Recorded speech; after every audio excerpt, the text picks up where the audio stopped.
ગુજરાત ન્યૂઝમાં આપનું સ્વાગત છે।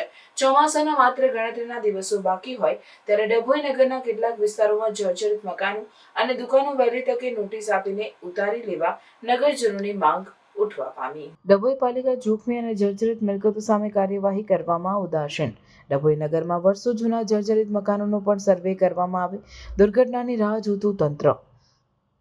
ડભોઈ નગરમાં વર્ષો જૂના કેટલાક મકાનો આવેલા છે। આ મકાનોમાંથી કેટલાક મકાનો જોખમી, જર્જરિત અને પડું થઈ રહેલ છે। આવા જોખમી જર્જરિત ઇમારતોને નગરપાલિકા દ્વારા સર્વે કરીને નોટિસો પાઠવવી જોઈએ, જેથી આવનાર સમયમાં ભારે વરસાદના કારણે આવી ઇમારતો તૂટી પડે તો મુખ્ય માર્ગો પરથી પસાર થતા લોકો કાટમાળ નીચે દબાઈ જાય તો મોટી હોનારત સર્જાય તેમ છે। વર્ષો પહેલા જૂની ઇમારતનો અમુક ભાગ તૂટી પડ્યો હતો, જેમાં રાહદારી ઇજાગ્રસ્ત થવા પામ્યો હતો। આવો બનાવ ફરીવાર ના બને તે માટે ડભોઈ નગરપાલિકાએ સત્વરે જૂના જર્જરિત મકાનોનો સર્વે કરીને જર્જરિત મિલકત ઉતારી લેવા મકાન માલિકને નોટિસો આપવી જોઈએ। ડભોઈ નગરપાલિકા વહીવટીતંત્ર દ્વારા ચોમાસાની ઋતુને ધ્યાનમાં રાખીને અગમચેતીના ભાગરૂપે જોખમી અને જર્જરિત થયેલ મિલકતો અને મકાનોના માલિકોને મકાન ઉતારવા માટે તાકીદે નોટિસ પાઠવવી જોઈએ। નગરપાલિકાની મદદની જરૂર પડે તો એ પણ પાલિકા તંત્રએ તૈયારી દર્શાવવી જોઈએ।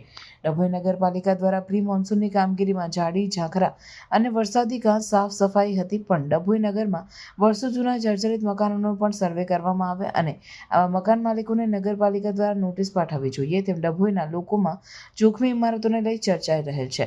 ચોમાસામાં જર્જરિત ઇમારતોના કારણે કોઈ હોનારત ન સર્જાય તે માટે વહેલી તકે ઇમારત ઉતારી લેવા સત્વરે નગરપાલિકા દ્વારા આવા જર્જરિત મકાન માલિકોને નોટિસ આપી તાત્કાલિક જોખમી જર્જરિત ઇમારતો ઉતારી લેવામાં આવે તેવી માંગ ડભોઈ નગરજનો દ્વારા ઉઠવા પામી છે।